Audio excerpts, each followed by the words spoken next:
I think we got an echo. Okay, well, good morning.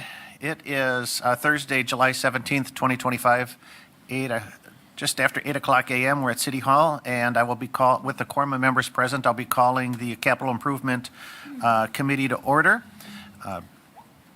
We've got several, this morning is going to be presentations from various departments within the city. We won't necessarily be deliberating on any of these capital improvement items until we hear all the presentations, and then we'll have a third meeting that'll be for deliberations and how the capital improvement budget process will move forward. Our first, today we're going to be listening to presentations from ITC, Community Development, a Fire, Airport, and Metro Ride. The balance will be on Monday. But before we begin, we've got Alder Chad Henke here. He chaired the Solar Array Task Force, and he won't be present at Monday's meeting, so he just wanted to step in and give a little bit of word for the solar array project that we will be listening to in more detail on Monday morning. So go ahead, Chad. Yeah, thank you, Chair Martins. I have vacation today and was able to make it, and I won't have vacation on Monday, so I thought I'd just come and voice my support for the solar array at the water plant. Really wish we could have done it this year and had it on this year's budget, but we didn't have that thought until it was too late into the process, and I think this is the right spot to fund it from, and it would be a good look for the city to be supporting renewable energy and help with any costs that might be coming up at the water utility. So just like to throw that little pitch in there, and any other questions I can be reached at email or my phone number, and I'd be happy to answer any questions that might come up about it. So thank you, Chair. Okay. Thanks for popping in this morning. And with that, we'll start our CIP presentations, and the first order is. Oh, Mary Ann, you got something to? Sure. Okay, you're going to give us an overview or something, or? Yeah, just wanted to give you some updates on kind of the change in our process. So we have had, I would say, not a comprehensive capital improvement program. In the past, it was more like a decentralized approach. So you had water and sewer producing their own documents. The TID district process was different. Engineering used a different format to develop their requirements, and then this body and those that they ranked used a different process. And our goal was to do a better job of putting together a 5-year capital plan that showed in one location what all of our needs were, and then allowed us to do a better job of looking at, well, what does that mean from a financial resource needs point of view, and how can we do a better job planning for it, and communicating that to not only council, but our citizens. And so we have started this new capital plan, and we are using new software, which of course is a pretty aggressive thing to accomplish, new software and all of these changes to the process at one time. And so we have had some hiccups along the way. So that's one of the reasons why we're delayed, was because with the software rollout, we had some delays in that implementation, and then getting the departments into the software and getting them familiar with how to use the software. So we were able to print a document, but it's got some rough edges that we need to correct, and that is on an individual basis. The requests were printing the pictures and some of the attachments, but once we made it into a comprehensive book yesterday, the pictures disappeared. It must have been a, size issue. I don't really know what is taking place, but the programmers are working on that. So yours doesn't have pictures attached to the requests. I have one that has pictures that I'm going to show as we progress along with the requests, and we'll get that updated for you for future meetings. The other problem was that there was some, again, on the templates themselves, the dates were right, but when it was printed, the dates were wrong. So if you go to the individual requests, if we look at that first one, I think you'll find down here along the bottom, like right here, you maybe have the wrong dates on your report. It might say 25, 26, 27 instead of 26, 27, 28. Is that true? If you're looking at the airport, the first airport one. Page 17, Yeah. I think. Have the right dates. It says, yeah, you're right, it's off by a year. Yeah, so that was another problem where on the template it was correct, but on the report it, for whatever reason, is showing up wrong. So they've obviously fixed that because my draft has, but we received this early this morning. There wasn't enough time to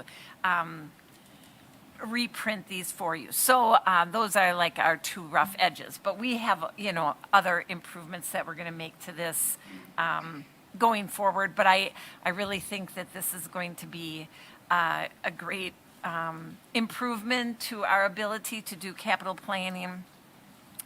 And there are some, for example, water and sewer are not in here right now because they're not evaluated by this committee, and the street projects they're still working on theirs.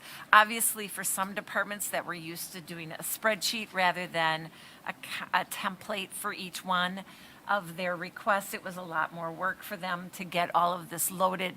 And we appreciated all the efforts that the departments did, but we will have that, ready by probably in a month. So I think it's, like the finished product is going to be great. We still feel really good about the process and what we're trying to accomplish here. And the other thing, if you look at our old template versus our new template, is we're trying to connect these projects to what planning we have out there and how it's meeting those planning needs. So when you look at the template itself, maybe just doing a quick walkthrough of each one of the requests. So it's got, and I'll use an airport one as an example. So it's got what the project is and the dollar amount of the project, what are alternatives, or what is the implication if the project is not completed. You've got a picture of the project, the project timeline, some additional information. One of the benefits of this is if we have projects that are deferred from one year to the next, in the past, the departments would have to resubmit. Deferred projects will roll over automatically, which will save them time in future requests.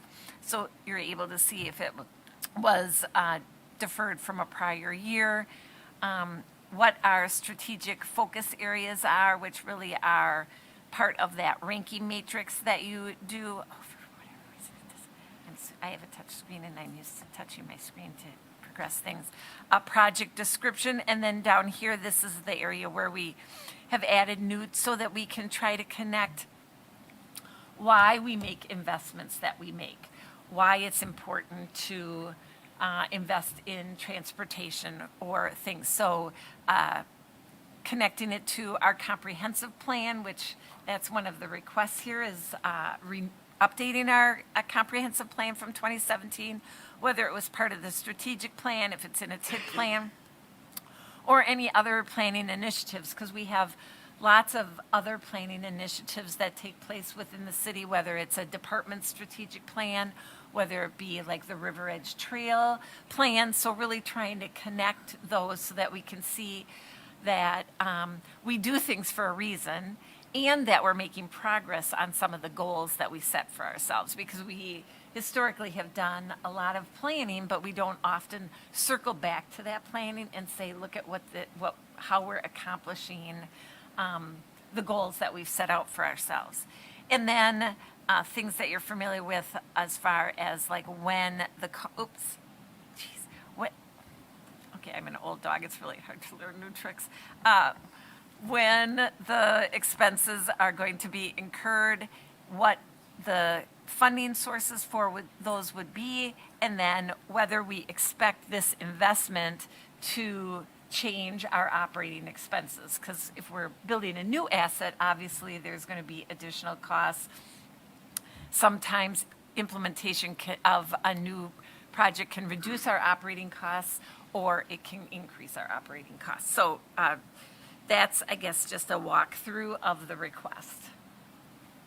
Okay, are there any questions for Mary Ann on the on the booklet here and I guess sort of the process that we're going to be moving forward in for capital improvement planning? Okay. I guess I'm not hearing anything.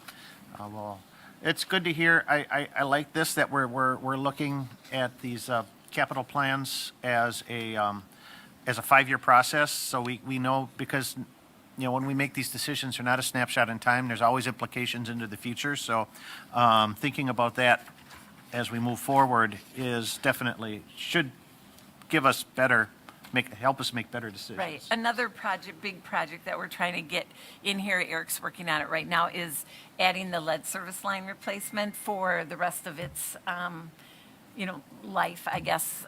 So that will help us, again, see what the impact is going to be. Obviously, on a given year, we don't know what kind of grants would be, but it will allow us, if we assume no grants, what that financial impact would be for the city. Okay. Anything else? Nope, that's it. All right. Let's begin with CCITC. First on our list. Chair Mark, if you want to let John go, he's got company. Oh, well, okay. If you want to defer to airport, we'll fly the airport in here quick. I just want to thank my colleague for that. That was incredible. Well, A is for airport, so I was assuming we went first, but anyway. Okay, really all of the requests are explained in here, so I'm just going to give you some details that aren't included in the book. In years past, the city of Wausau has been incredibly responsible in pursuing the capital improvements that the airport's requested. One of the reasons that we've been successful and our airport's been successful is because the capital projects, very few of them rely 100% on local investment. Most of the time, our projects are funded 80-20, and even more of them are funded 95-5 from the FAA. And so that obviously helps us rank, and I love that part of being an airport manager. It makes my job a lot easier.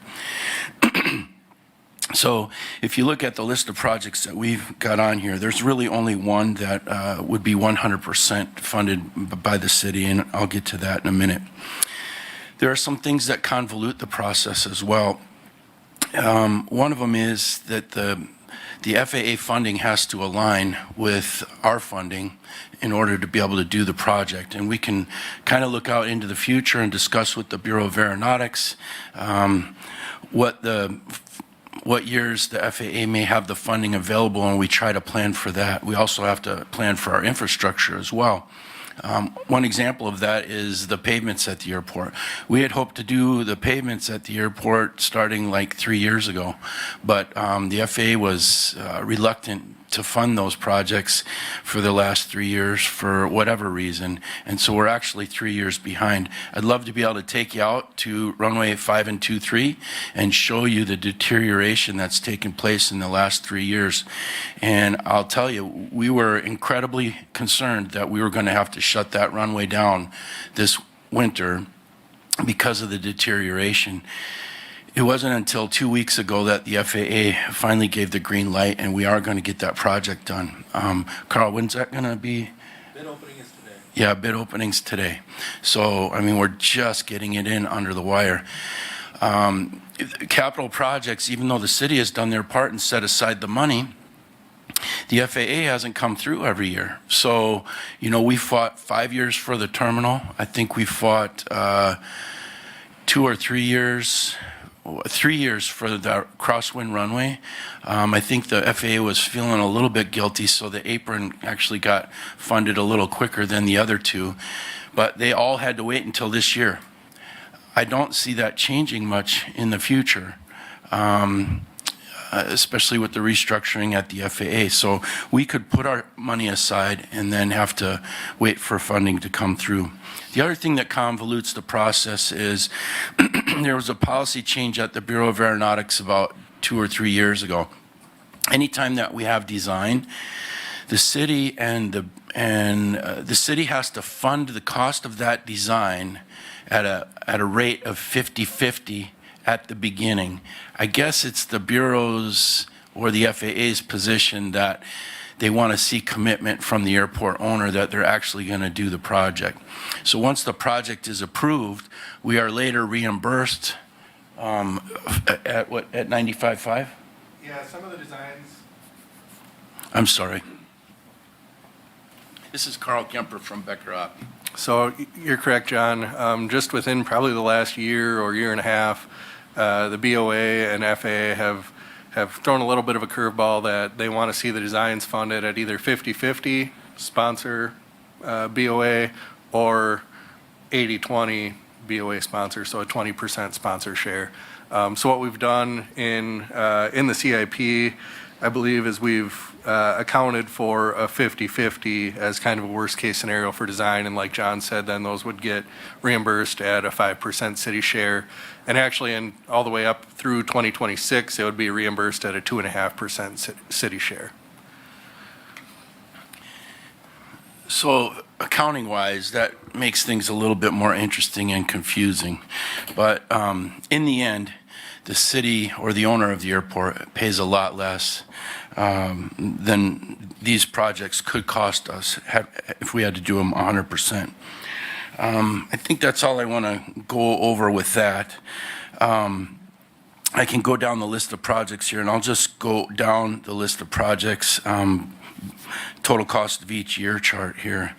So the airport master plan is something that is required for any project that we propose to the FAA for federal funding has to be included on an airport master plan. Now, we have had a master plan done, but it was done back in the 80s, I think. And so our master plan is incredibly old. And so whenever we request capital projects, if we haven't requested them before and they're not included on that plan, the FAA has allowed us to do what's called a pen and ink. It's basically an addendum to the plan showing what we're going to do. And they've been nice enough to do that for the last few years. And we hope, because they understand the urgency of some of the projects that we're asking for, we hope that they continue to do that with these projects moving into the future. But we do know that they're going to put the brakes on here pretty soon and say, look, we're not doing anything with at Wausau anymore until a master plan is done. The bad news about that is it typically takes the company that does the master plan 2 to 3 years to get that done, and then it takes 2 to 3 years for the FAA to approve it. So in that period of time, there will be no capital projects unless they allow us to do a pen and ink on them. So we haven't particularly planned for that in the past, but it is in our plan now.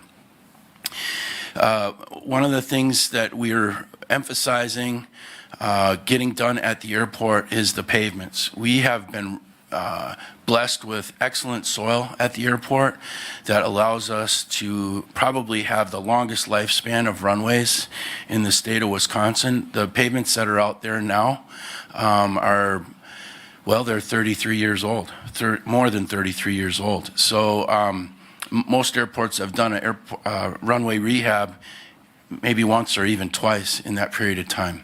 But now it's time to do it, and we had planned ahead to know when the end of the lifespan of those pavements were, and now is the time. So we really don't have a choice other than to get pavement projects done. And the last few years of CIP planning has showed that. I've made requests to get the runways redone and the taxiways and the apron.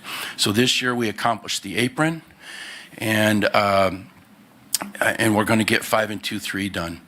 So here's the bad news. We were planning on doing 1331, I believe, in 26 or 27. So part of that design has been accomplished by Becker Hoppy, and we had a little wrench thrown into things, and that is that before any runway projects can be done, there's a survey of the environment around the runway to make sure that no obstructions are causing problems on that runway, because the FAA doesn't want to have a runway funded that they can't use because the obstructions are too tall. And what we found, just like we did, 10, 15 years ago, is that there are some trees on airport property and around airport property that extend into the approaches. So we have to address that first before the runway project can get done. So so we put in navigation easement, on airport obstruction modification, and pavement maintenance. The pavement maintenance part of that request is we had really hoped that 1331 would be able to be done in 27 because of this navigation easement requirement. We think that that project is going to get delayed now, and so what we want to do is participate in the sealing program that the state has to put another seal coat on the runway to extend the life of the runway to allow for this delay while the environment is modified so that we can do the runway. The third part, East Hangar Development Phase 2. If you remember, I think it would be 7 or 8 years ago now, the East Hangar Development area was installed east of the terminal building over by Alexander Airport Park, because all of the spaces except for one on the west side had been filled in with private hangar investment over there.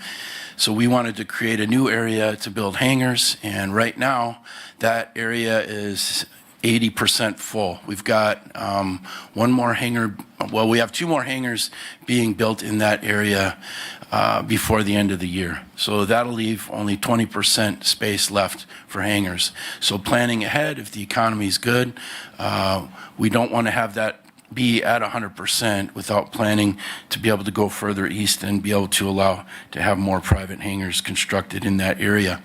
When that planning was done for the East Hangar Development Area, it was planned in 3 phases. We executed phase 1, so this would move on into phase 2, which means that the hangars would go east. We would extend the taxiway that takes you to that East Hangar Development Area, and the whole idea is to put an extension on that taxiway towards runway 5 and 23. The third thing there is, the fourth item, the perimeter road construction. So a few years ago, we included this on every CIP.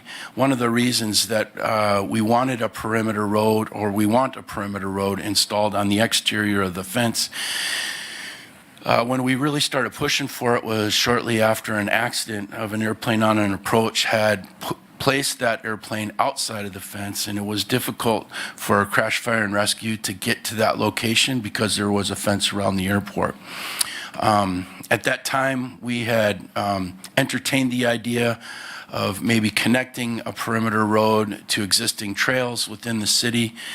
We were told absolutely not by the FAA. So we kind of put that on the sideline to see if the FAA would change their policy on that. We don't see the FAA changing that anytime soon, and but because of this navigation easement project, it's come to light again that a road outside the perimeter fence would be incredibly helpful and maybe make the cost of maintaining that area outside the fence a lot less costly, and also still provide the crash, fire, and rescue advantages of a perimeter road. Taxi lanes 1 through 5. Taxi lanes are the pavements that are in between hangars, and taxiways are the pavements that take you to those hangars and the runway and the apron. So we have 5 taxi lanes currently on the airport.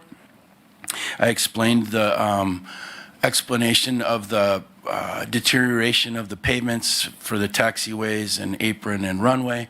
There is no difference in the degradation of the taxi lanes, and that needs to be taken care of. One disadvantage of the taxi lanes is the FAA only funds, I think, the center 25 feet. The city of Wausau is responsible for the remaining area. So that's, those pavements still have to be maintained, but square footage wise, it'll end up being a little bit more expensive for us to maintain 100% of that pavement. So T-hanger 1 through 10, the beacon and garage painting. We have requested these things in the past. You can see from the pictures on the computer what the state of those city-owned structures is. It's becoming an eyesore, especially for the neighborhood people. On the beacon, there's a lot of rust on that structure, which I think might be impeding the integrity of that, and so we need to maintain that or replace that. We also have a blue garage that's on the north side of the parking lot that also needs paint. So I think it's in the city's best interest to maintain those facilities so that we can keep them longer and also present the image that we want. And then taxiway reconstruction and light replacement is self-explanatory. It's going along with all the other pavement projects that we've got. So I think that's all in case you have questions. Am I missing anything, you think? Okay, and you mentioned only one of these projects did not have FAA or Bureau of Aeronautics. Correct. I'm sorry, I didn't highlight that. That would be the painting of the structures. Okay. Maintenance is typically, the FAA will typically fund a structure, but they will not fund maintenance of that structure. So we would bear the full cost of painting, but the other ones would be, Typically at a 95.5. Next year and possibly the following year, we would actually be responsible for 2.5%. That's a lot of bang for the buck.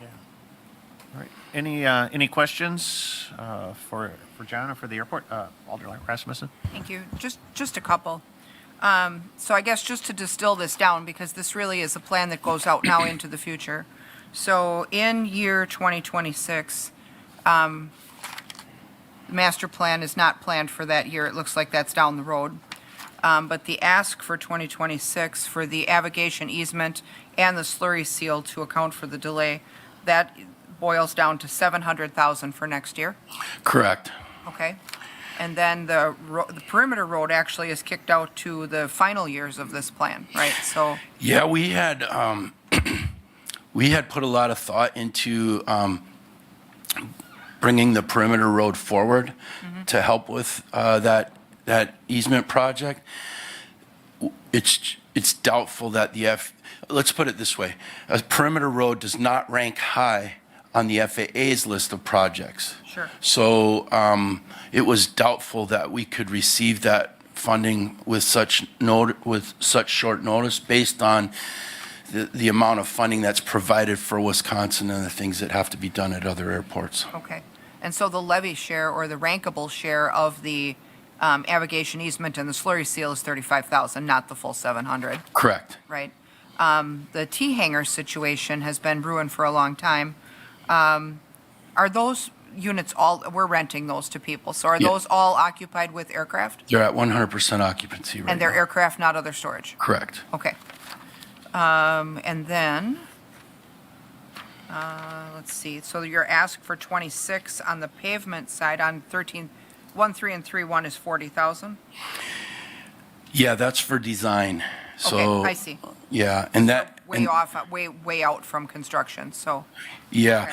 and one thing that I need to make clear is if we do not do the avigation easement, we cannot even consider 1331. right, So we've got to do that avigation easement project first. And then that 40,000, remember that's at 50/50, which will change once the project gets started. sure. They'll reimburse us for that, or we'll And be it- given credit for that. It looked like the East Hangar Phase 2 and the taxi lane reconstruction is also kicked out to future years. So the only other project that I saw that we were going to need to rank for this year is our share, 50,000, of the taxiway reconstruction and the lights. Correct. Is that for Yeah, 26? and that's Okay. for design, yep. I'm just updating the years on our chart here so that we Yeah. score the right stuff. I think Season just went to go get your ranking sheets. We forgot to, usually you get those little sheets. Right. You rank, and so Yep. those will only have the 26. Only the two, okay, I see. Yep. So Yep. here she comes. No, that's good. That's, The only other thing I want to say when it comes to pavement projects at the airport is we really tried to squeeze all the juice out of those pavements that we could possibly do. And it was our opinion that those pavements were at the end of their life. Well, we've got them ranked right at the end of their life. That's why it's been so frustrating with 5 and 2-3 to have the delay, because that project really should have been done 3 years ago. So we're going to be in a similar position on all of these pavements if we don't get them done. okay.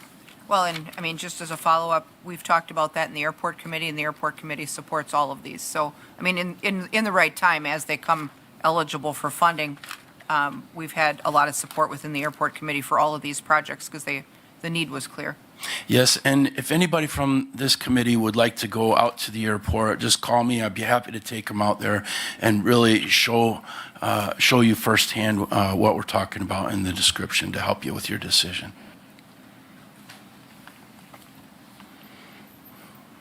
Anything else, Mr. Jean? Just a quick question. Which project are you bidding, and how much was or what is the projected budget for that? We're bidding runway 523 rehabilitation and lighting replacement, which is the crosswind runway at the airport. And our estimate for bids, well, actually, I shouldn't give that in a public setting right now, Okay. because we're supposed to keep that estimate confidential right now. No problem. One other one. You talked about the master plan having to be done. Does some of the projects that are projected for 27 and 28, are they possible to get done, or? We believe that we can get the projects done that are shown before the master plan. We believe that we can get those done before the master plan because they are already shown on the current airport layout plan. Okay, thank you. Anything else for airport? Okay. Thank you for your time. Yeah, thanks, John. Thanks, Carl. Next up, and then we'll move to CCITC.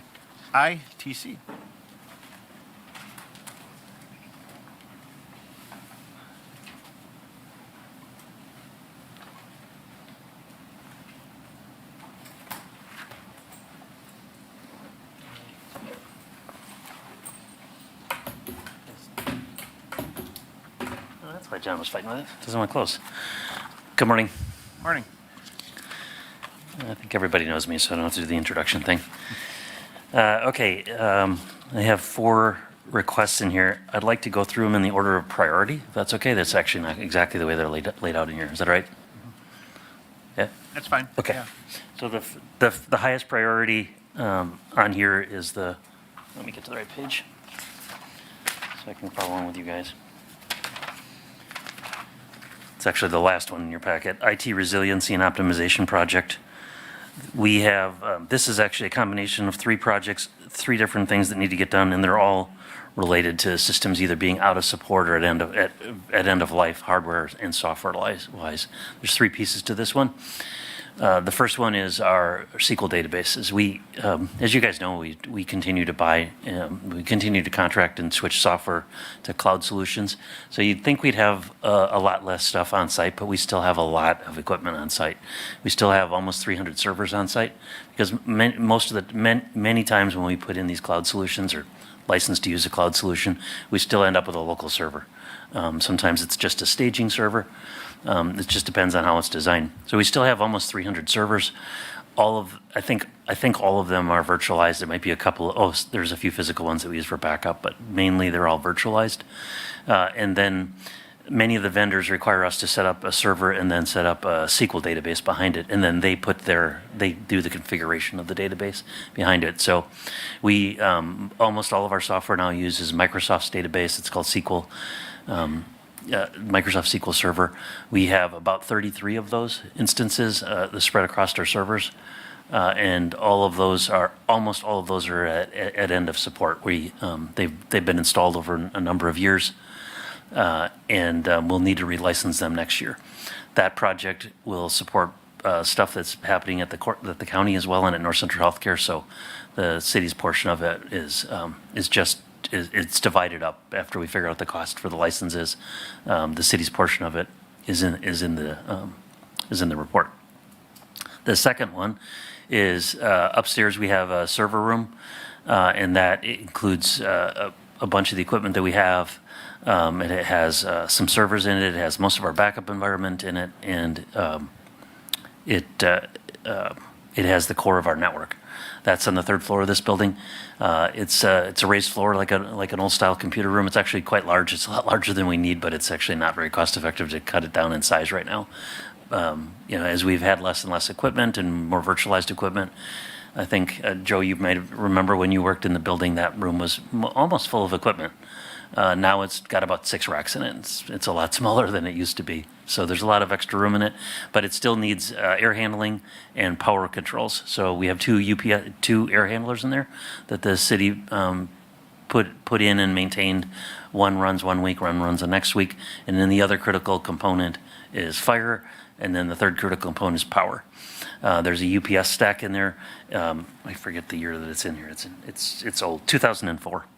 So we have been putting batteries in it as they've been dying, but the vendor was very clear with us that it's really at end of life. We might not necessarily be able to get control units for it or batteries for it anymore. So that unit, these are battery stacks that stand about this high, and then they have basically cartridges of batteries in them. And a new one of those is, I think, $11,000. So that's the second component in this project request.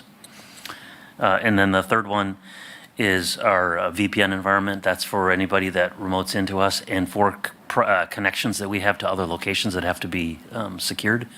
VPN, you guys might know what that term is, but I'll go over it. It's virtual private networking. It's whenever you try to secure with encryption a path from one spot to another spot. Anybody that's working at home, traveling, connections between our buildings, connection between us and State Patrol, between us and the Department of Justice, between us and Health and Human Services servers in Madison. All of those use VPN connections.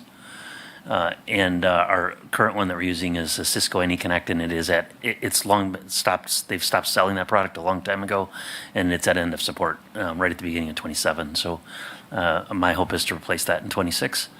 Last year we put in a brand new firewall. We switched from Cisco to Palo Alto, and Palo Alto has a module that's really cost effective for us to do, and so we would move our VPN server from being hosted in our Cisco AnyConnect environment to being hosted on our Palo Alto firewall.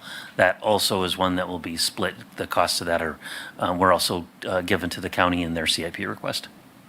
So the first part, the SQL databases and the VPN environment, those are cost distributed across, the agencies that own us, the city, the county, and North Central Healthcare.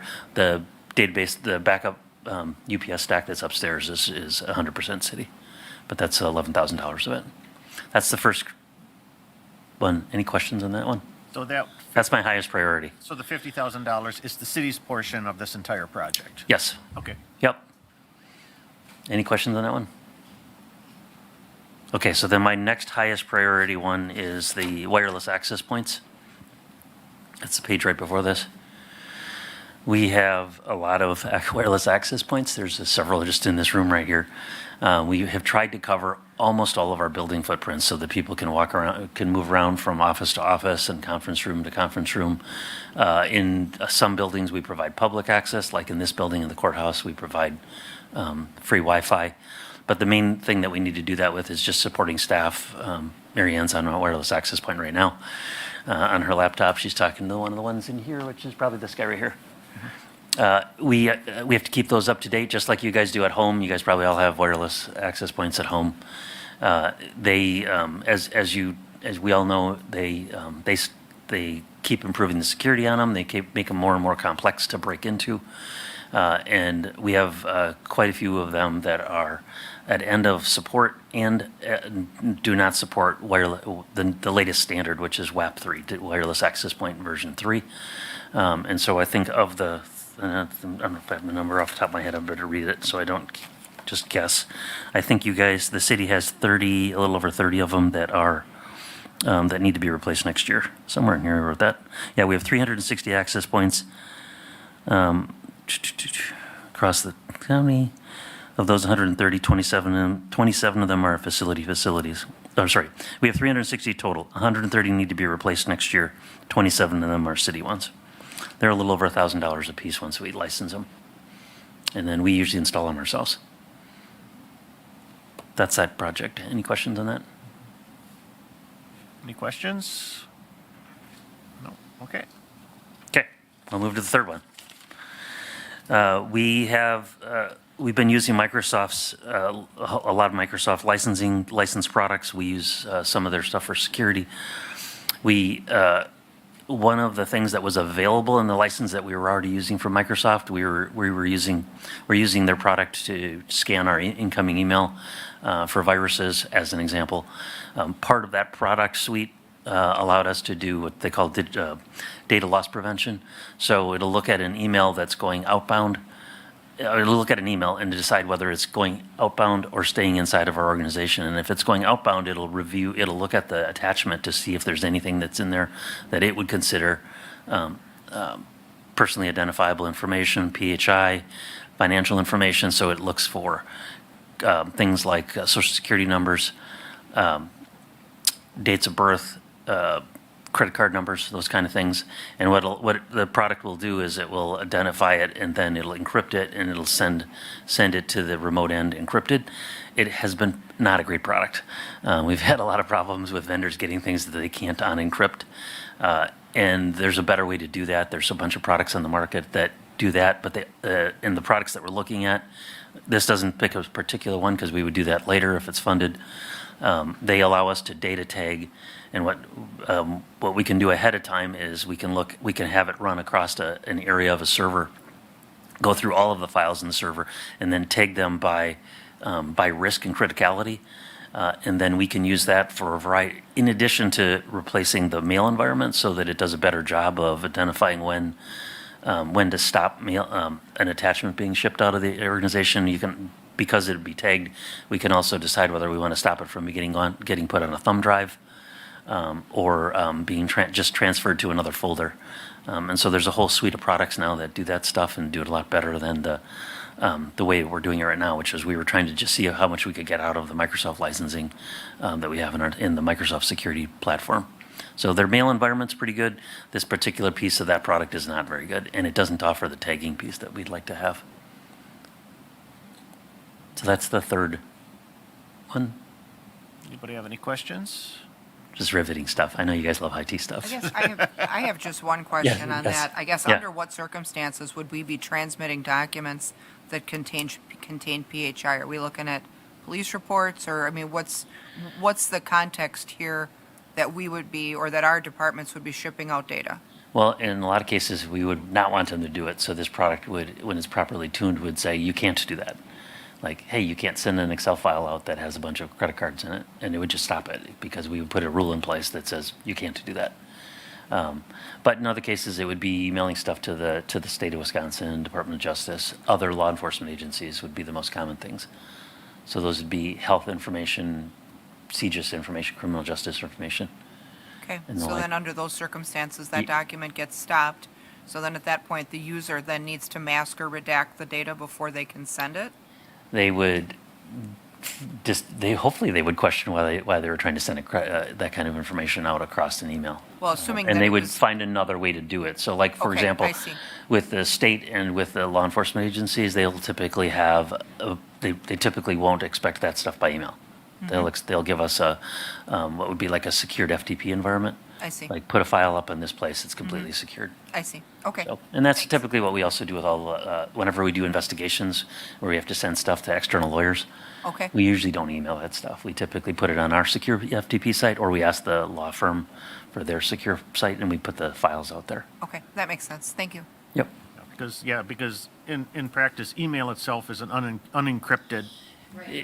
Natively, it's completely unencrypted, and anybody along the path, which is generally really long paths, can grab it and look at what's inside it. So you can encrypt it to a point. It's not as secure as putting in like what I was talking about, like a secure FTP site.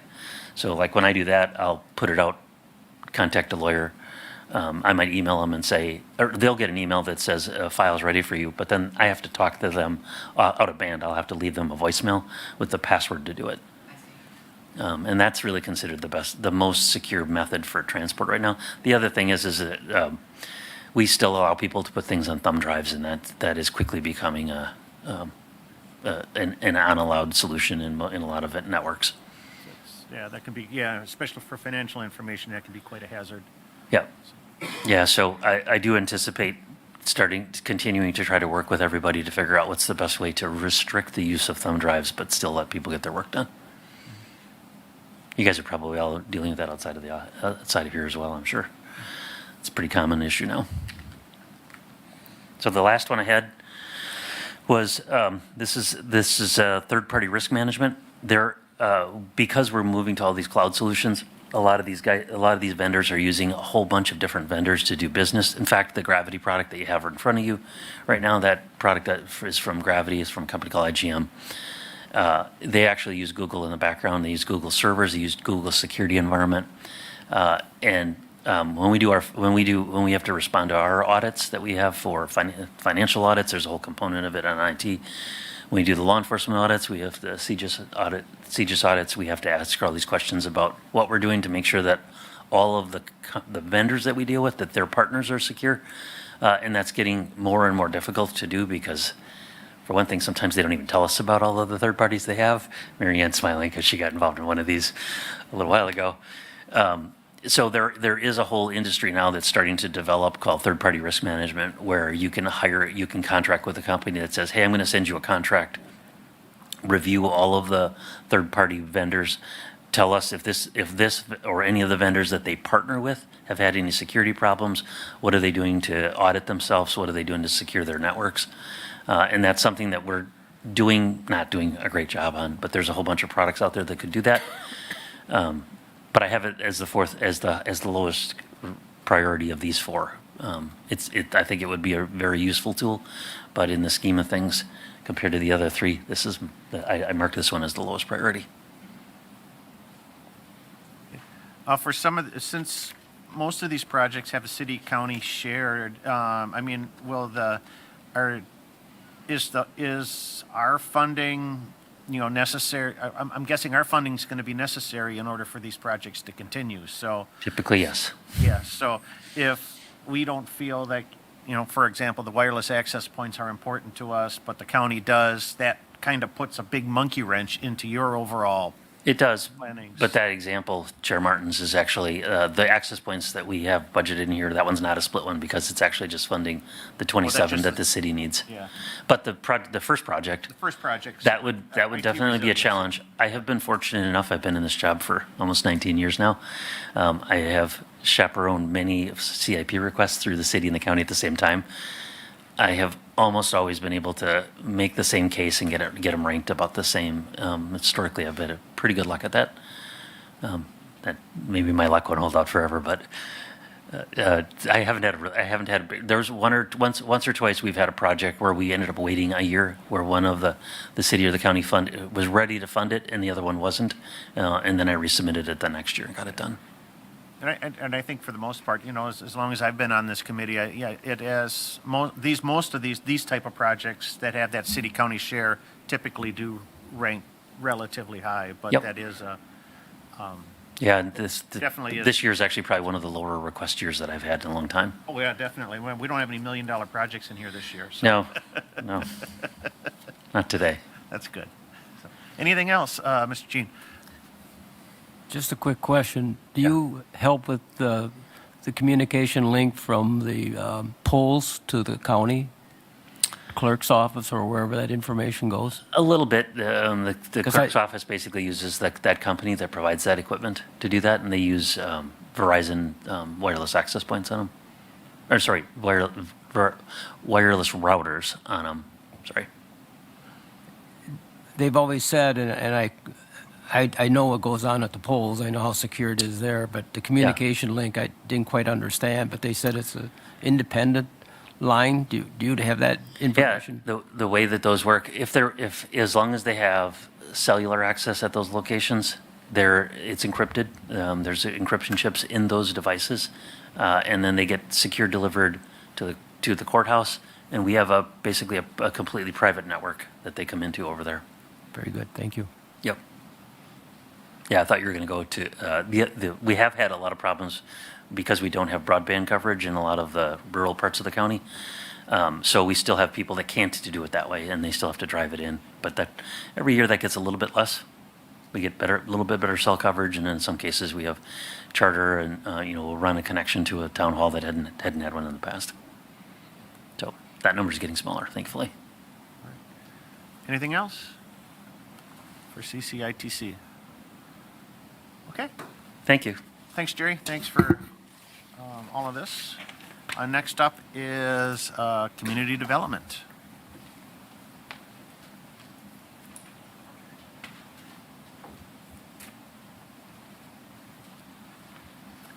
Good morning.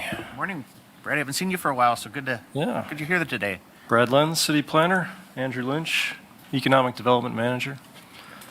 We're here for Randy Pfeiffer, who had a conflict in his schedule. So I guess if we could talk about maybe the comp plan first.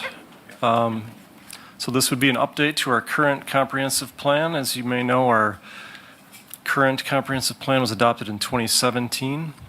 Under state statutes, smart growth law, we're required to update it every 10 years. So the clock is ticking on it. The plan is to budget for it here in 2025, do the majority of the work in 2026, and then have it finalized and adopted in 2027 to get under that 10-year requirement. The 75,000 is an estimate based on what we had done 10 years ago. There's a little bit in there for inflation, but we plan to go a low-cost route using regional planning. We may also seek some private consultants. Regional planning is our public partner. We are a member of their 10-county region. They provide services for everyone within the 10 counties, but they do also charge fees for certain services like comprehensive planning. We think they'd be a good supplement to our staff to help us get this done within the next couple of years. So that's what we're looking for. Thank you. Okay. Any questions? Any questions on the comprehensive plan? And the total for that would be 150,000, but it's spread over 2 years. So 75 this year and 75 the next, or? I think we originally put in 75,000. That might be either an Yeah, input I've been error or a noticing- software error. So remember when I told you there were date problems? I'm thinking when the consultant carried things over, it might have duplicated the numbers. So they Okay. did this like at the last minute yesterday, right when we were getting ready to print, that they were trying to fix this. So I'm not really sure. But we had this all reconciled. I think we will have to go back to the drawing board and fix those. So I think maybe all of these requests are being now shown in 26 and 27. I mean, I if you wanted noticed- to allocate 150,000, you'd have a really amazing plan. So we'll have new books for you next Monday that will have all of these I repaired in them. I see that, for example, we look under comprehensive plan update, under capital project costs, it has, 25 budget, 75, 26 Yeah. budget, 75, but under funding schedule, It's only in the one place, it's right? only under the 2025 column, which should be the 2026 column, which is, It's been very yeah. a challenge. It's okay. That inflates the total ask, though, so we would need to adjust that back to 75? Yes. Okay. And it will show up on your ranking score with the Yeah. right amount, so. Okay. Asking for less is better than more, so. We like that. But again, if you wanted to give us more for that, we will not argue. Okay. All right, what do we have up? The parking lot? Athletic Park, yeah. Okay. Right, so the city entered into a development agreement with the Woodchucks organization. I'll just use that as a shorthand. The original one being back in 2020 with an amendment in 22. And as part of that agreement, we are required to provide up to 150 new paved parking spaces. And to help fulfill that, we're working on some smaller lots, which should be done this year, but to help fulfill that total, we are looking to pave a large parking lot. And the location that the infrastructure committee is kind of signed off on is on the Wausau chemical site between the Wausau chemical building and the railroad. There's a current gravel temporary parking lot. Any of the contamination with the Wausau chemical building is underneath the slab of the building. We've got an EPA sign off to construct in that parking lot. And so in order to meet the deadline of May 1st of 2027, to have that parking lot completed, we need to be able to construct in 26. So we are looking to get this going in the budgeting process. And we do have the estimate scoped out at 120 spaces right now, and that is with the number that is included. There's 623,956, and we're going to before all is said and done here, we are going to kind of take a look at the physical, if there's any physical constraints with going a little bit bigger. We've put in the stormwater systems into this estimate, so going a little bit bigger, the opportunity cost is actually pretty low. And what we're really looking at here is providing a long-term city asset near the riverfront that, regardless of whether visitors to Athletic Park are using it, other people coming down to the riverfront can utilize it, and it's a public parking lot. That's something that if you look in the River Life area, that's going to be getting tighter if you want to come visit the riverfront. So really looking to kind of check a couple boxes with the placement of that as far as being able to, fulfill our requirements from the development agreement, as well as, then provide a long-term city asset. So as of right now, we don't foresee any winter maintenance needing to be done on that, at least until the riverfront area is developed further. It might not be necessary to plow it or completely plow it. We could possibly leave part of it open, part of it closed. I think that's something to consider in the future, so the annual maintenance cost of that will be lower. So, open any questions on that? Alder Rasmussen? I have just a couple.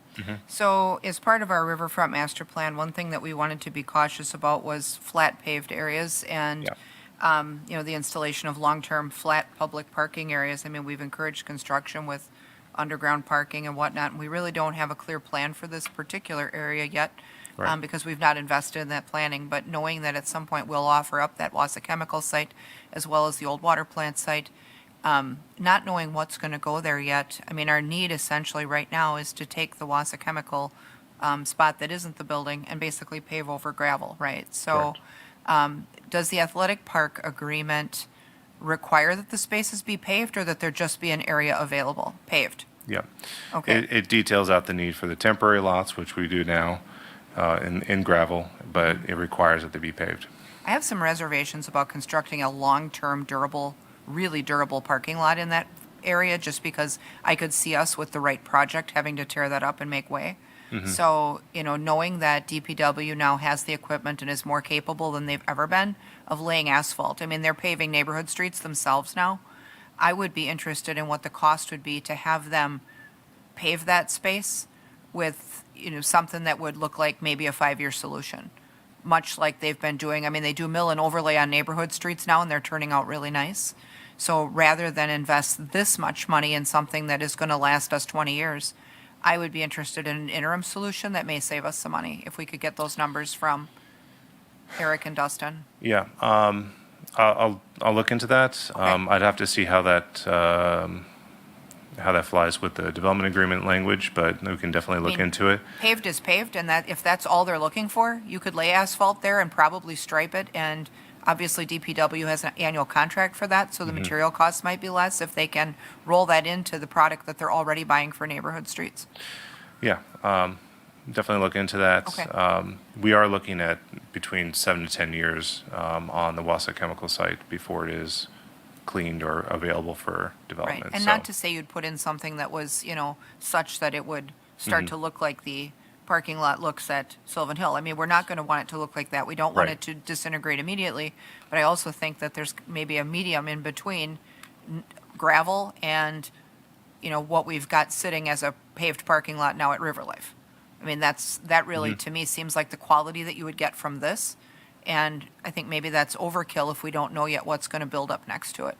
Okay. Thank you. All right. And Mr. Jean? We're talking about the parking lot behind the existing Wausau chemical site, right? Correct. Between the building and the railroad tracks. Okay. Yeah. Did you say that we do have to get it paved in some format to satisfy the EPA? So the EPA has signed off on us constructing a parking lot there. And it doesn't have to be paved for the EPA. Okay. It has to be paved per the requirements of the development agreement. We used to do what was called seal coating, and the only thing, we used to do that as temporary streets, and then as the full street got developed, the only thing maybe bad about that is when it gets hot, it starts, Yeah, it might not be the best answer, right, but it might be a cheaper answer. right. Like chip seal, you mean? Like tar and rocks, right? Or like chip seal? Yep. Yep. We've done it to extend the life of some of the streets that are breaking down from the normal pavement. But I don't know that we do that anymore. Okay. Mr. Wadinsky, then Alder Gisselen. I'm looking at the map and I see like 7 different areas of blue, shaded in blue or with blue. Yeah, that. Are we just talking about one of those locations? Yes, sir.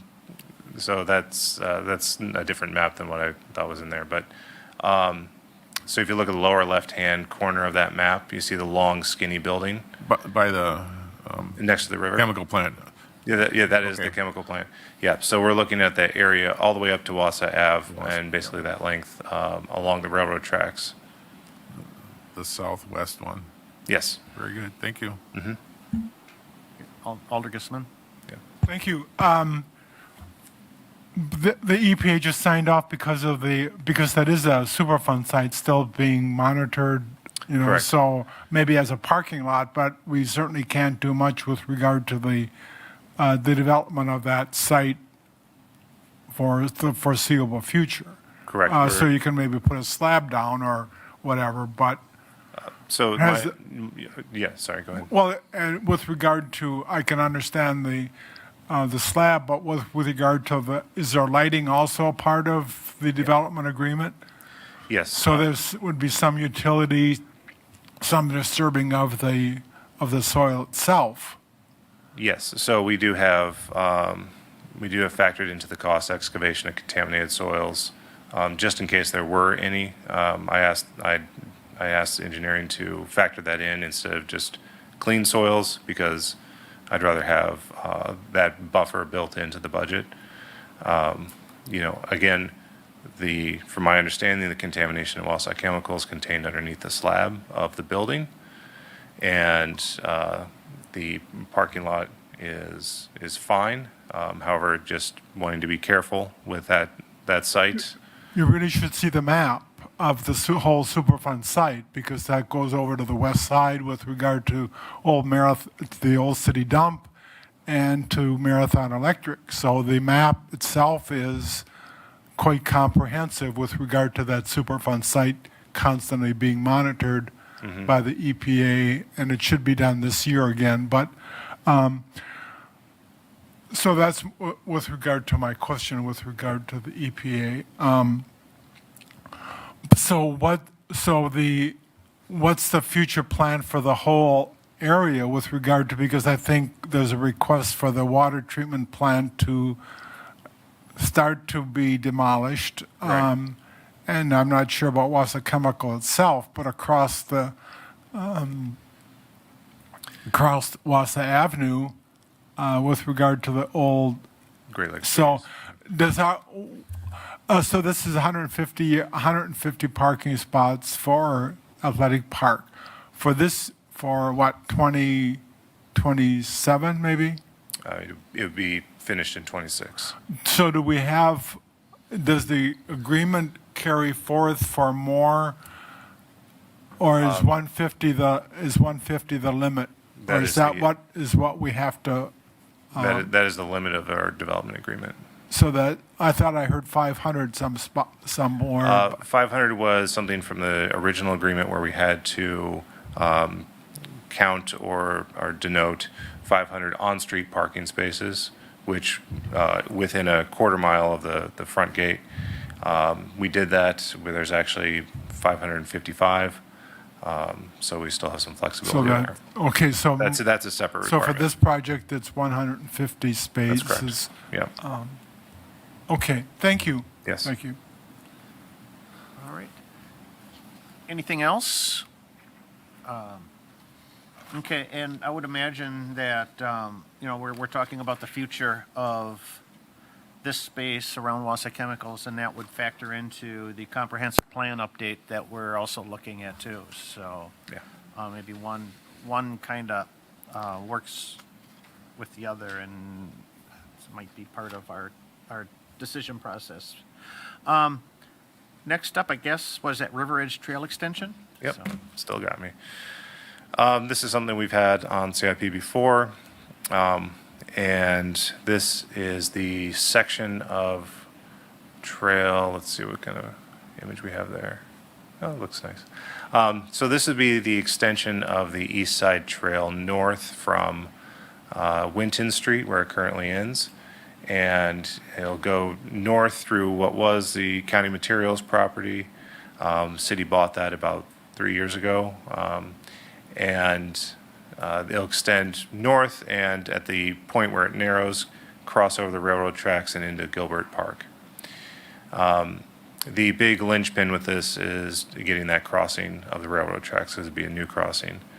And we have, so it is my intention to try to package that up and get the process with the OCR, the Office of Commissioner of Railroads, done as soon as possible, or started as soon as possible. They work on their own timeline. That way we can at least have some forward movement on that part. That will be closing one alley crossing in the city, and then petitioning for an opening of a new crossing at that trail. So we are, when we've talked about new sections of River Edge Trail before. We had two sections that we were talking about, and this one, and then one south of Thomas Street, around the wastewater treatment plant, and that one there's going to be a ribbon cutting on August 4th for that, so that's ready to go and be used. And both with that and with this one, we've found a nice sweet spot of a combination of city funds, room tax, and foundation donations. And we've had the same kind of setup. We have, I believe, $250,000 set aside in room tax funds for this northern section of the trail. And we do have some potential for local foundation funding for this as well.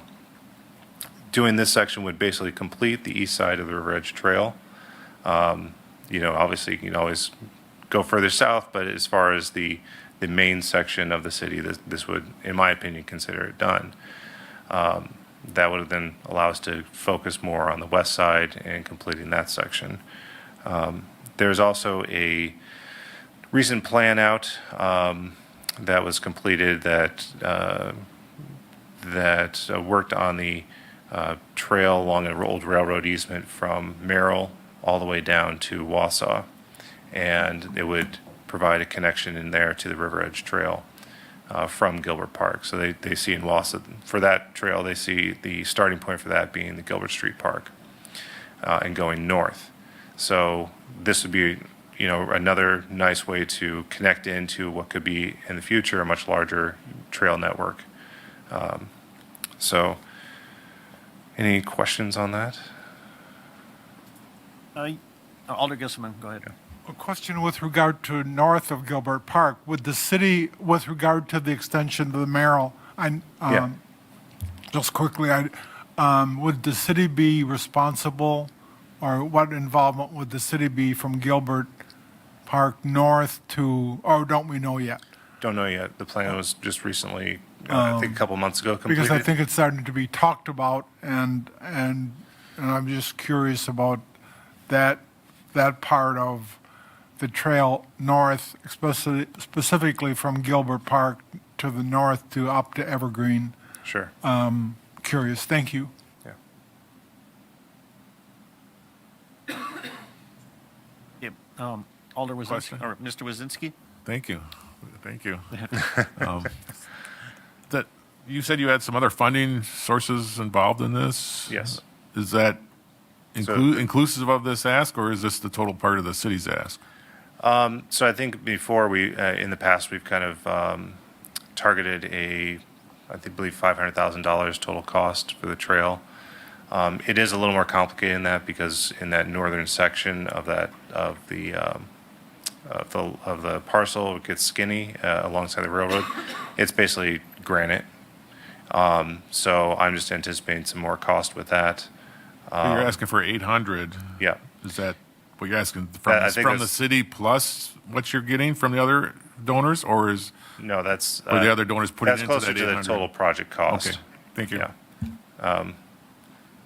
If there was a more nuanced way to put that into the software, I'm not quite sure I was aware of that, but we can, maybe Yeah, I, we can work on that. So we can- you're, of the 800,000, you're Yeah. saying some of it is going to come from room tax? yes. Okay. So just to follow up on that, did you say that we had 250 in room tax, or not certain yet? I think it was that. We did that a couple years ago, so Yes, it's still there. Okay, was that, yeah. okay. And then the other fund source was TID 3 cash, not debt, so we must have cash on hand in TID 3 to fund whatever shakes out of the rest of this for us? Yeah, and then we should put the donations, if we have donations, in here as well. Yeah. So the other point I would make on this is TID 3's expenditure period ends July of 2026. So if this project doesn't get done before then, we would have to look to a different funding source. Could we get that number updated to what Yes, the we actual will ask will do be that. for this? Thank you. And maybe email that out or something, and then Yeah, it'll be in your new book. that, and Next week. I really am interested in a price comparison from DPW to see what it would cost for them to do that lot behind Wausau, because if it's half of this, that helps us pick other things or Yeah. do more. So if that price gets adjusted down, if that comes out in the same email, would be helpful. So if we wanted to use cash from TID 3, we would have to budget this project for 2026. Yeah, so the important deadline is you have to have the contract signed before that expenditure period ends. So you could theoretically do the project in the fall, for example, if because of, project timelines or whatever, but the contract has to be signed before that expenditure period ends. So it would have to Because go you to have bid have right away that in the legal spring. Commitment, yes. I see. Okay. Okay. Yeah. And I guess one question I had, it had to do with the railroad crossing. Does, in order to petition the Commission on Railroads, do we need to have this project in hand and the funding set, or? Not can- quite. So actually, what we will need is resolutions from the city council. So I'm aiming for August infrastructure to get those started and get them to you in September. So So we could move forward on the petition without having a set project? yeah, in I mean place. we'll have we'll have an estimate of cost because The OCR ultimately defines who pays what when it comes to these kinds of things. And they could very well say, yes, city, you're going to pay everything, which is kind of what we're anticipating with it. But, if they can, they're the ultimate, they're ultimately in control of how the cost gets divvied up on any project. And I know, yeah, And that's just pertains to the crossing, not the rest of the trail. crossings can be an uphill battle, so it's, Yes, I It's one of often my- say railroads are their own country, so. yeah, that's one of the concerns I have about this project.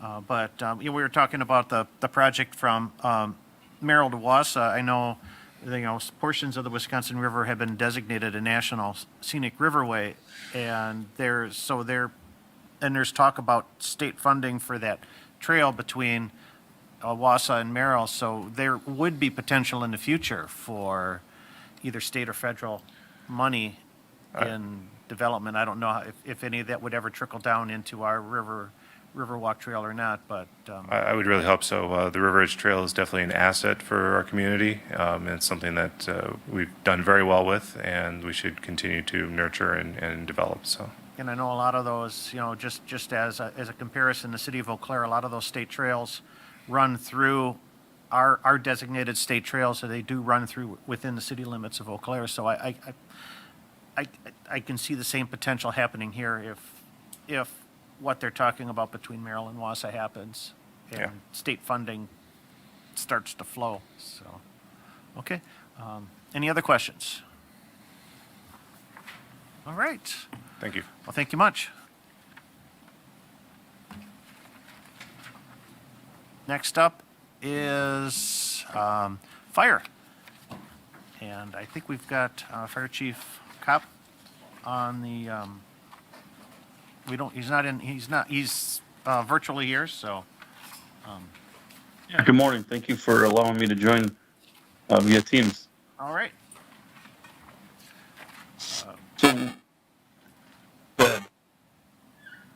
Uh-oh, we're losing you. can you hear me?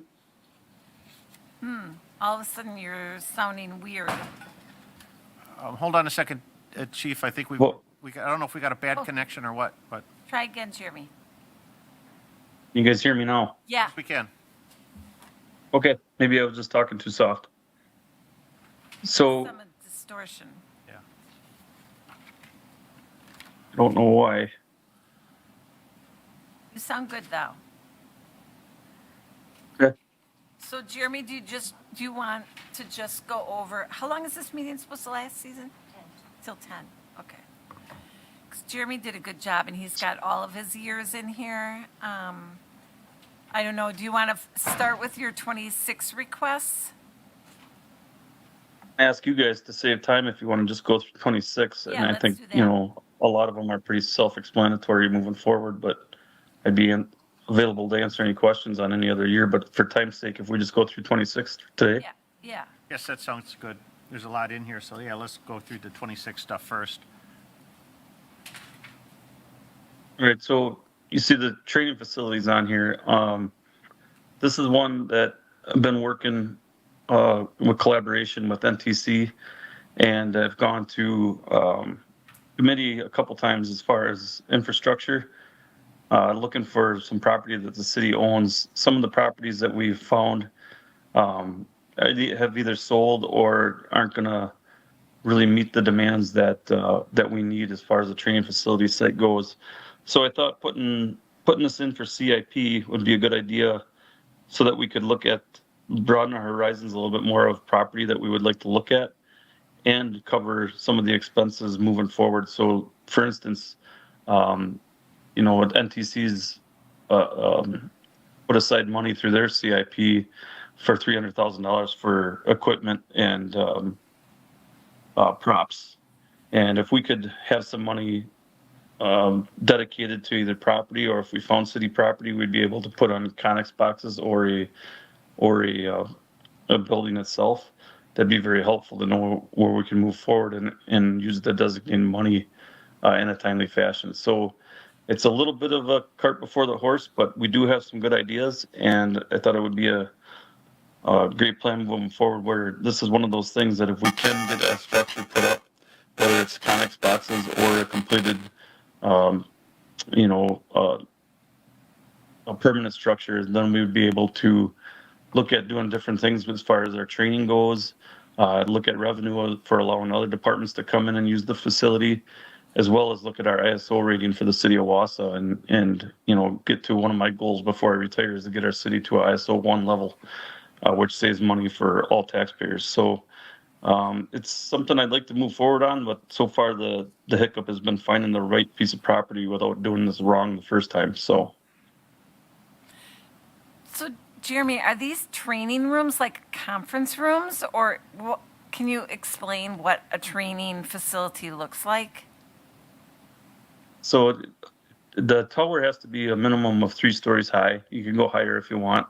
And then there has to be classrooms. We're looking at 2 classrooms and then possibly some office space to put people out there, you know, throughout the day and have it be a facility that can be used all day long without having to leave and go back to another facility to use the restroom or whatever the case may be. So that's part of that ask there.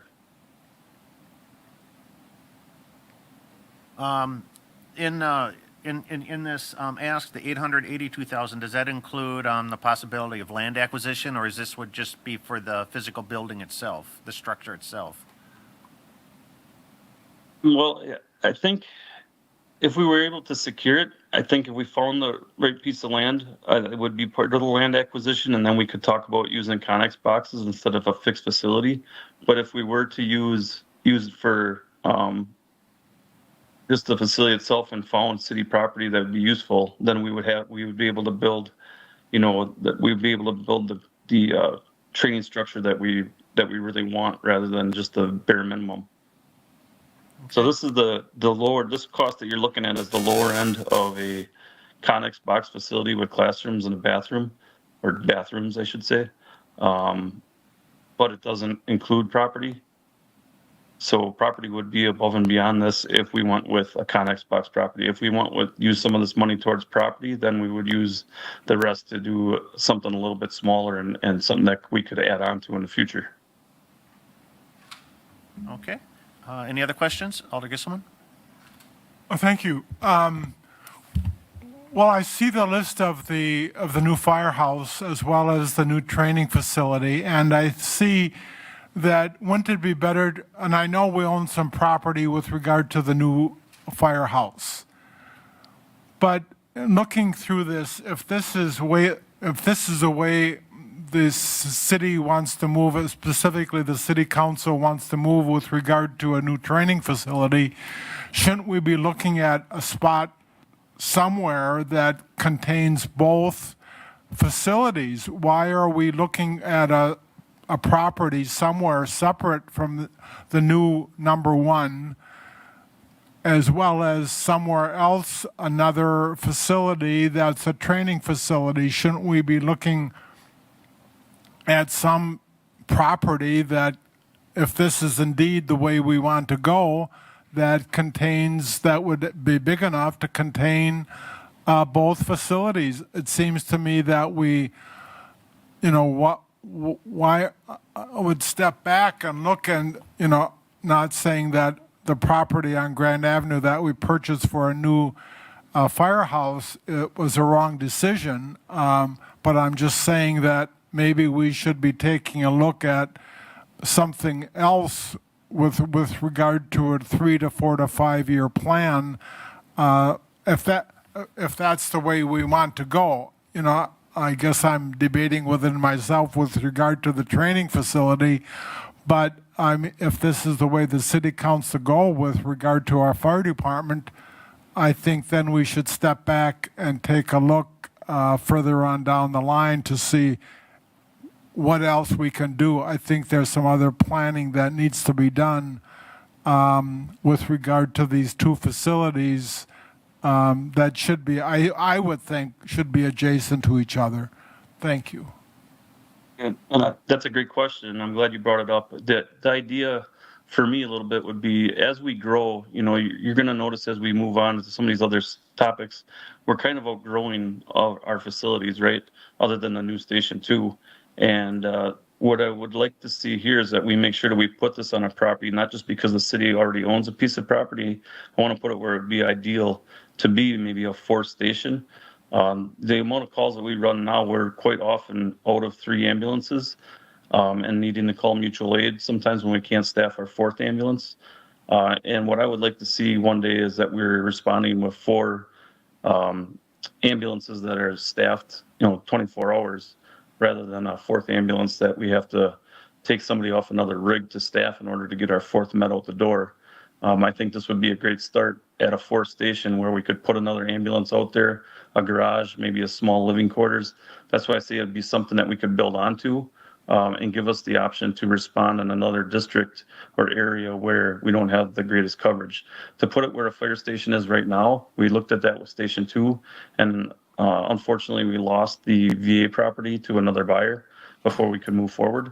I think it's a great option. The only downfall to that is you're pulling the other 2 stations out to come over to an area that's already covered by a fire station, where if we had it in another location, each station would go there to train and the other stations could cover their response territory a little bit easier. So that's the only plus to having it away from the 3 stations in a spot that we could respond to and still give our taxpayers the best response times that we possibly can. So, which for me right now would be ideally, to the north of us, up by the tech somewhere. And then, we always have the option of looking at Station 3 one day and maybe moving it. But that would be a way in the future problem. Or solution, I should say.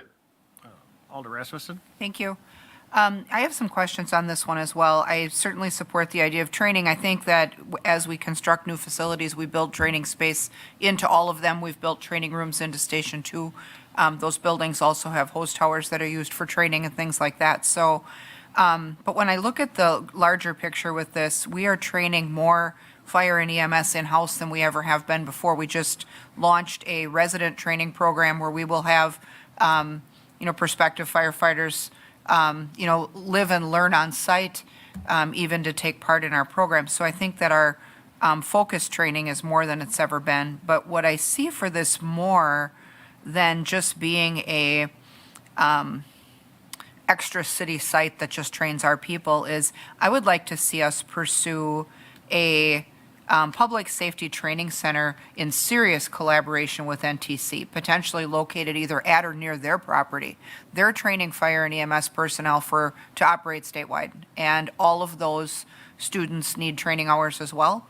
And so, I think for us to invest this kind of money to just train our people on a site that we may own that may not necessarily be optimal, I'd like to see a larger study of this and really survey what our options would be for a bigger partnership with NTC. There was a fire training facility up in Merrill, and it was too far away for our people to use because you couldn't respond from there, and you would have to pay people overtime or off time to go train, 15 miles or 20 up the road. So, the idea that we would have something like this close to us, I think, though, that we shouldn't be short-sighted in the planning. Chief Bushberger at one point had a plan for a Station 4 that was located on the northwest side of town where there was some spotty coverage.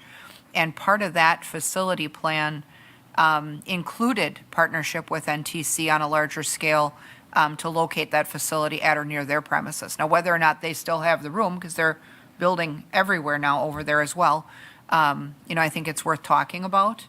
And, maybe then we should not limit our possibilities to just properties that the city owns today. I know that there had been some talk about, maybe situating this on extra property for the water plant. That may not be optimal. I mean, there's still talk that we want the solar array out there too. So I don't want to invest almost $2 million and be short-sighted about how we do it. And if we were going to look at a public safety training center, we may also then look to NTC to incorporate the needs of police. They've come to us a number of times asking for shooting range training space and things like that we've not been able to necessarily facilitate. We built them a storage building for evidence out in the business campus on a site that wasn't conducive for other use. But, too, we find that we take this like short-term scattershot approach. And if we really want to train fire and EMS, I think that we should have our primary partner educational partner on board with us and maybe do something that is, bigger and better, and not just focus it internally for just our folks. Because I think we could save some serious money if we get that big partner. So I guess I would be hard pressed to invest $882,000 in land acquisition or design if we don't know yet. I guess we are cart before the horse. It's a lot of money we don't have a site and we don't know to what level we can really work that partnership. So I do support, I do support extra training space in your current facilities, and even in the planning of a new Station 1. Training space located within that structure is perfectly fine, but a separate facility standalone, I think we could maybe do better. I'll kind of build off that a little bit. I think you brought up some great points, and some of that work has already been done. The one site that's still available that was approved by infrastructure is the property out there where the evidence storage building is for PD.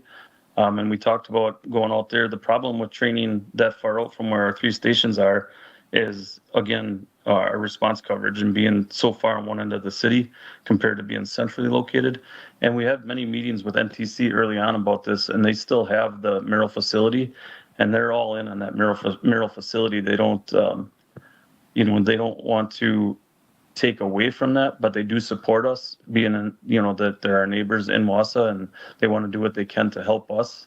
But they still want to do a majority of their fire training and different things for other departments in the county, or in their jurisdiction, I should say, over in Merrill in Lincoln County, which is something we just can't do, and we can't afford to pay the overtime to join that. So they do support us, but they don't want to, so-called upend that whole investment they have up north and bring it to Wausau. And whether we missed an opportunity or not back in the day when that was done, I couldn't tell you, but I do know that they support us, but they don't have the property here or the want to kind of give up and do more training here outside of doing it in Lincoln County. So that's why they're not committing everything to this, but they do want to collaborate and be a partner to a certain extent. Talking about their own property with their they just went through some accreditation processes, and from what I understand, and don't quote me on this, but they can only have so many square feet of property on property they own, and they don't have enough property to put up a training facility on property they own right now, where we could put up a building on property they own as a partnership. So that's the holdup, or that's the pushback as far as using any NTC property. Well, and as we go to look for, just a follow-up, I guess, as we go to look for property for this, we're having trouble finding property for the fleet facility. We have property secured for Station 1, obviously, but, the other thing would be, we would have to take a serious look at where a facility like this would even be located before we would start to fund the design and the construction, only because if we're going to locate something like this closer into the city, I don't know. I've visited the Merrill facility back when we did Fire Ops 101. That is that situated in a residential neighborhood would certainly not fit. It releases smoke. You light stuff on fire. You're cutting cars apart up there. There's a lot of activity there that's not conducive to neighborhood use. To situate something like that close to one of our existing houses may be really difficult, right? I thought the whole point of looking on the outskirts with the training and centering it with the evidence storage building was that it wasn't situated close to a neighborhood where you'd have complaints about the release of things that are necessary for the training. Wasn't that a Absolutely consideration? correct. It was, yes. And then we started doing the pros and cons on it, and didn't want, if what push comes to shove, we would absolutely put this facility on that property.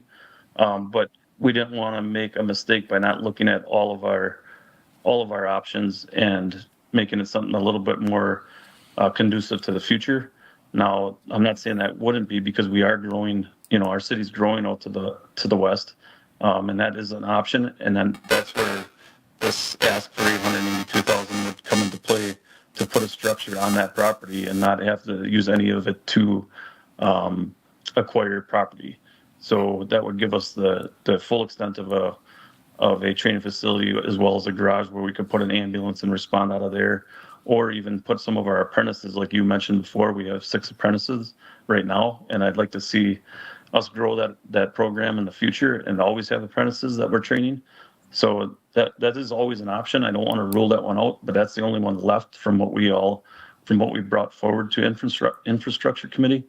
But I want to make sure that we're not missing something. So we've looked at other properties around NTC, some properties that were owned by Godorsey, around Fleet Farm and that kind of area also, where we're getting busier, and kind of like an area where Station 2 and Station 3 both have the same response times too.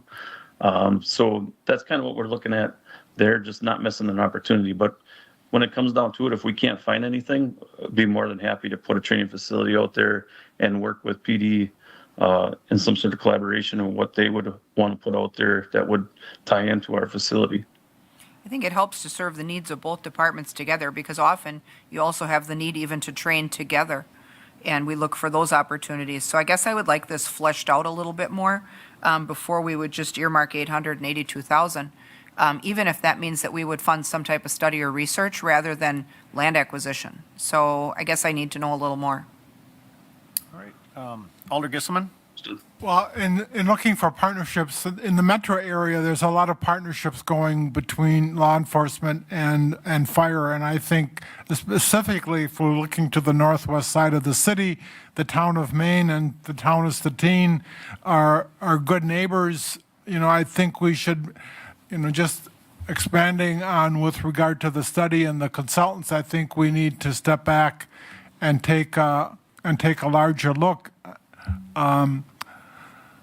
Perhaps the mayor can appoint some type of a committee, special committee with regard to this, but I think that we really need to step back and plan exactly how we're going to move forward with this. And I agree with Alderperson Rasmussen that I think we need to look at this a little finer and maybe step back and see what a 5-year plan would look like with regard to fire and police. Thank you. Anything else on this one? All right. Not for me. Yep. Go ahead, Chief. I said not for me. Oh, okay. Then let's move on to the next item, I guess. Station 3 parking expansion? Yeah. So kind of tying in a little bit, as you know, we've grown our numbers. We have that station for years just had 4 people in it. Now it has 5 people a day, and then sometimes with apprentices, we have 6 people.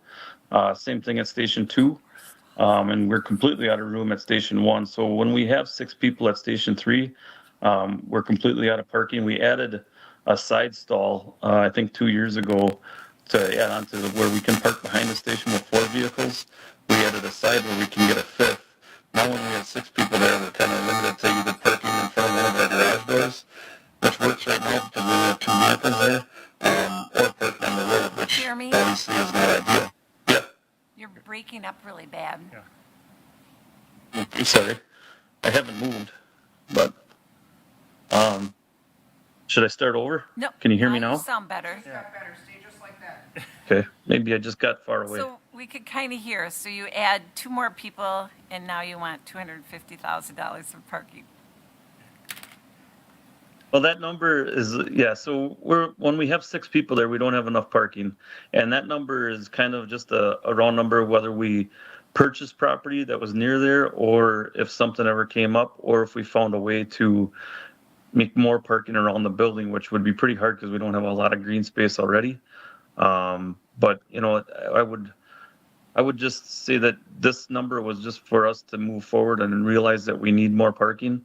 And if opportunity presented itself, we would be prepared to do it.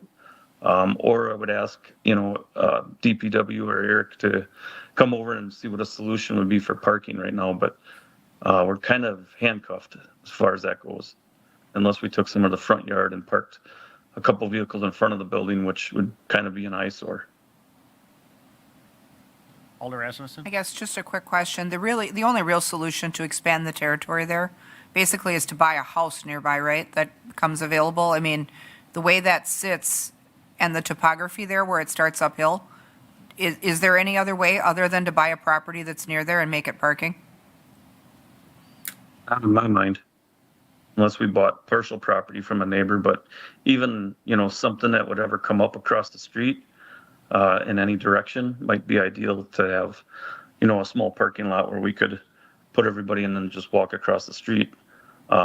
So it wouldn't have to be anything like adjacent because there's only two that are adjacent. Yeah. But yeah, you're right. That's kind of why we put that number in there, kind of guessing what an old house would go for that was going to be demolished. Yeah. So Okay, thanks. Anything else on this? Any other questions? Okay, next up, I think, is extrication tools. So our tools that are on our rescue truck right now are getting to the point where they're all battery operated. Our battery life, we had a system in place to replace our batteries where we were staggering them in order to get the best life out of our batteries for our tools. And now when our tools malfunction or get broke in some capacity, when we send them in, they're stating that our tools are old enough now that it's harder for them to get parts and to replace these things. And they said our batteries are no longer adaptable as far as purchasing new ones and that sort of thing. So what they're telling us through all the vendors is that we need to upgrade our equipment. I've applied for 2 grants. One I did not get. The other one is still in the air, a FEMA grant for new extrication equipment, but that's no guarantee. But the fact of the matter is that we're going to need new extrication equipment down the road, and that's why we're putting in for CIP here, just in case I do not get a grant. All right, any questions on Just Alder Rasmussen? one question on that. Where are we at with the equipment replacement fund? I mean, the whole point of the equipment replacement fund was to fund cyclical things like this that reach end of life. SCBA hoses, tools, all that. We were supposed to be, I thought, since 2012, trying to squirrel away a little bit to cover some of these things so that they're not put in competition with IT equipment and pavement. And, I know that we've not been able to build that up to a robust fund, but that, the fact that at least going through these, I see needs for all sorts of things. I mean, SCBA again, then I look at EMS cardiac monitors. We've bought those before. Radio equipment is coming again soon. All of those things are equipment that's necessary to do the job, and that's where I would like to see us have an equipment fund and run it similar to motor pool. And, we don't see, and my example always has been, is you don't see the police department in here competing for bulletproof vests and guns and stuff like that. So they need this stuff to do the job, and that's where I feel like we need a fund that takes the competition element away from this critical equipment. So, I mean, I guess before this stuff all expires, do we have a fund source there without debt and borrowing to pay for their tools? Well, I guess looking at my budget and being as new to the position that I am, I'm unaware of one that's dedicated for these. I know that when we purchased these, we expected a longer life out of them, much like our Auto Pulse that we upgraded a year ago. So I guess I would rely on Marianne a little bit if I had a fund that way for these kind of monies, but that's a lot of money for the budget that I have. Well, it's not fire specific, so it wouldn't be a line item in the fire, but I think organizationally, it has always been our goal to find a way to replace necessary equipment that, reaches end of life with a predictable schedule. Like, we know how long a radio lasts roughly, we know how long SCBA lasts, we know how long the hose lasts, and it was always our goal to stop putting Band-Aid fixes on that stuff and make sure that the equipment we have is timely and that it works and that stuff isn't like barely passing fit testing and still using it. So, that if we were going to fund it similar to motor pool, obviously it might operate with a series of chargebacks, but I think that if we don't have that built up within the next couple of years, we've got to get it built up because these needs are going to be, we're going to be back to where we were again, where you can't not fund safety. And then everything else waits while you fund safety. And we were in that pickle, I want to say, 8 years ago or 10. So, Yeah, so Fire's allocation for '25 was $55,000. So that's been about their annual allocation for those types of replacements. I believe, I'm trying to recall, last year we had to up, I think it was the police, because of some of their major equipment changes, so. Camera stuff, I Police think. right now, in the '25 budget, theirs is $385,000 a year. So, kind of trying to compare Jeremy to the police is like apples to oranges, right? The police are getting Well, in terms of funding it is, but the danger element is not that much different, I mean. Right. If you're going to make entry into a building where the temperature is 800 degrees, you got to have stuff that does Oh. the job. So, that's where I was see saying them on don't equal. judge him No, I know, but I see them on equal footing. Like, we got to get, Oh, for we got to sure. get some parity I there. think maybe the police department has done a better job of developing that budget. Okay, So they're coming in with these are the needs that we have during the operating budget period and developing that, whereas the fire department has not been developing that. Well, In and- their communications with the mayor. and me. we need to make sure that we get that coaching done then, so that they have that same A lot of opportunity. coaching that needs to be done. We need to We have get. a lot of new people. I know, but we got to get that built up because we can't have one at a disadvantage where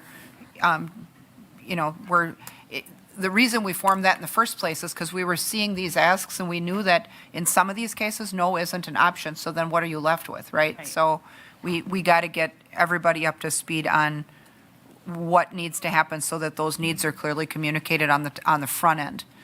So, Anything else in this? I'll definitely work on building that up. I mean, that 55,000 that Marianne talked to for last year, that was largely spent on new hose that we needed, fire hose. We have 3 different sizes of hose, and we have to keep them all within under 10 years per NFPA standards. So we needed to make a pretty large hose purchase last year. So we should be good for a few years with that. okay. So that's kind of where that 55 went last year. I'm happy to rank this stuff, but I just want to see us develop parity for all of you when it comes to this tool replacement type stuff, because when it's stuff that we know is coming that you have to have, we got to get to a different place than scoring and ranking this stuff, these particular items anyway. I think the other challenge that the city has been experiencing is obviously that levy pressure, that equipment fund is being funded with cash.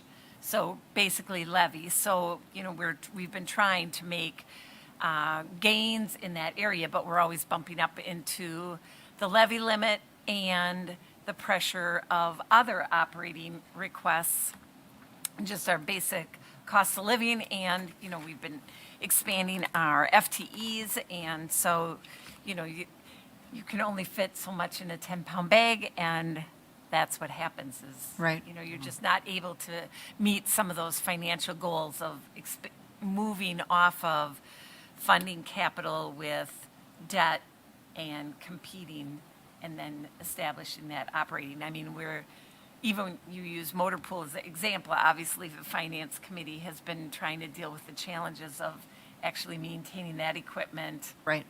and replacing it on a timely basis, which is why we borrowed money for motor pool in '24's budget, and we're doing it again in '25's budget. It's So- been a challenge. I mean, we've talked about developing that equipment fund based on what we know are projected needs, and the same thing with building and facility maintenance. If we know how long a roof lasts, then hopefully we would be able to squirrel away every year, and that when it comes time to do a, six-figure roof, that we'd have some money, but. Right, and, when you're looking at the other things that we're doing out of that capital equipment fund is technology. So, like the $385,000 that now is for police, back when 10 years ago, we weren't putting cameras up on intersections. We Yep. weren't wearing cameras on each police officer's body. We Right. weren't putting cameras on cars. I mean, all of that is cost It's pressure, yeah. to operate. And they're all short-term equipment too, that doesn't have a long life. So all of those things are just, I mean, I recognize and I'm not complaining that they're not critical to the operations of any police force today, but they're definitely increase our operating costs They're- on an annual basis. Their need for technology has definitely expanded, and the public demand for that technology is Yes. out of sight. So, I think, like, Yep. we're experiencing, and every Mm-hmm. unit of government out there is experiencing those same pressures, and it's really about educating the taxpayers on what those needs well, are. that, and same thing with Which is motor why pool. this You know, capital we plan have, is we have underfunding crisis in the motor pool all the time too, that we've not been able to Right. get over the hill, but I would like to see us have that goal. I don't have a problem ranking this stuff, but, I certainly hope by the time we get to the end of life on cardiac monitors and SCBA and, that type of equipment, that we have been able to beef up this public safety equipment fund to mirror what we've had to do in police. I mean, we didn't really get a choice on the police side because that technology came awfully fast. But this stuff is tried and true technology they've had for a really long time. And so maybe we can get working on that. So, Okay. Thank so you. Anything else on this? All right, let's move on. I think it's architectural design for new Station 1. So yeah, that one's a repeat ask from last year. Obviously, in order to move forward, the last step before putting shovels in the ground is an architectural design. So the simple ask here is just to fund the architectural design so that we are ready to start the build whenever the powers that be determine we can. So the ask is just to move forward with the architectural design and be ready to put shovels in the ground when it's time. Okay. Yeah, and that was a repeat from last year, so we've seen this on last year's CIP, and that would lead us into the new fire station. And then I think the final item is PFAS-free turnout gear. And that's another item that we started funding last year on CIP. So, Correct. So that would be 13 sets of PFAS free gear per year that we started last year. And the plan was by the end of 5 years, all our employees would have PFAS free gear. any questions on that? Okay, it's like that's something that's something we did fund last year out of capital improvement, and we would, I guess, continue to fund that through capital improvement this year. So. Okay, anything else for fire? All right. I had more, but that's everything for 2026, I believe. Yeah, we're kind of pushing up against time. Yep. I don't know if there's anything, I mean, we're looking at the 5-year plan. Is there anything we want to quickly, I don't know if there's anything we want to quickly touch on, or otherwise just follow up on an email or something, but. Yeah. I don't know. Yeah, it sounds great. I mean, it's really just about understanding, and I think a lot of the older people came to our tour that we had this past year, where we showed all 3 stations, and I would be remiss if I didn't quickly add that at Central Station right now, with positions like community care paramedic and having a second admin and having 6 people in one office, all on a phone at one time at any given time. And our power issues and our HVAC issues and our the trip hazards we have in our front apron and our back apron that are a safety concern. I just want you guys to know, that station's really got some problems, and we're seriously outgrowing it. And I think we showed that in our tour, but I kind of want that to kind of be something I said before moving forward with some of these projects, where I think we could alleviate some of those problems by having another training facility with some offices, or being able to use an outside station with more parking to add an office, compared to just jamming corners over at Central Fire, where we have no office space left at all or parking. So just kind of wanted to leave that quickly. Okay, and that kind of plays into, the construction of a new fire station, which would mean, looking at the architectural plans, because that's the next step in the process. So. All right. Well, thank you so much, Jeremy, Chief Cop. Thank you all. Appreciate it. We do need to move forward here. We got one last. Metro Ride doesn't have any requests. with some of the Okay. transition that they've been having with staffing, they just really have not been able to do any capital planning. So they said they're not going to actually be able to submit requests this year because of staffing resource problems that they've been having with some of the turnover. Okay. So, Follow-up question, do we have any deferred projects that we didn't fund for them last year that are still critical? Or I no? don't believe so. Okay. And, they've been, I think, we've talked about this with the Transit Commission. They've been having trouble spending their capital grant monies that they have on a timely basis because of some of the turnover of staffing. And so they do have a number of projects. We just released the VW, Emissions grant stuff? the bus replacement, the handicap vans.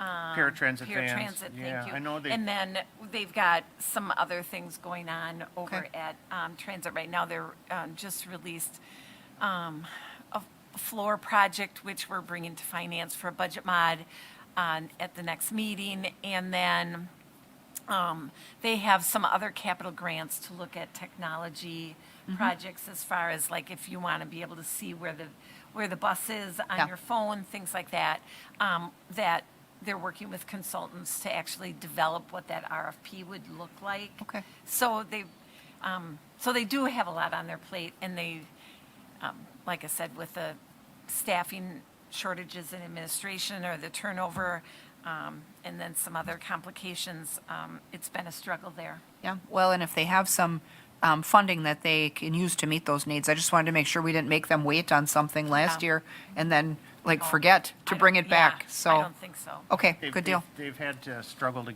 finish up spending their CARES Yes, dollars. CARES have been, we were at the very last minute Yeah. with CARES. So Okay, that- makes sense. That used up a lot of their deferred programs, so there were needs. So anything else? Otherwise, I think we're done with today's agenda items. Yes, thank you very much for your patience I'll on the entertain a motion to adjourn. report presentation too. Motion from Gisselman. Wait, did you have I something? was just going to say, we have a new member, Joe Jean. I don't know if we had a chance to, I think pretty much everybody knows Joe. Thank you, Joe, and thank you for returning this year to work on this, and we'll see you on Monday. Okay, so I had a motion from Gisselman, a second from Jean to adjourn, and before I adjourn, our next meeting is Monday morning here at 8:00 a.m., so we'll stand adjourned.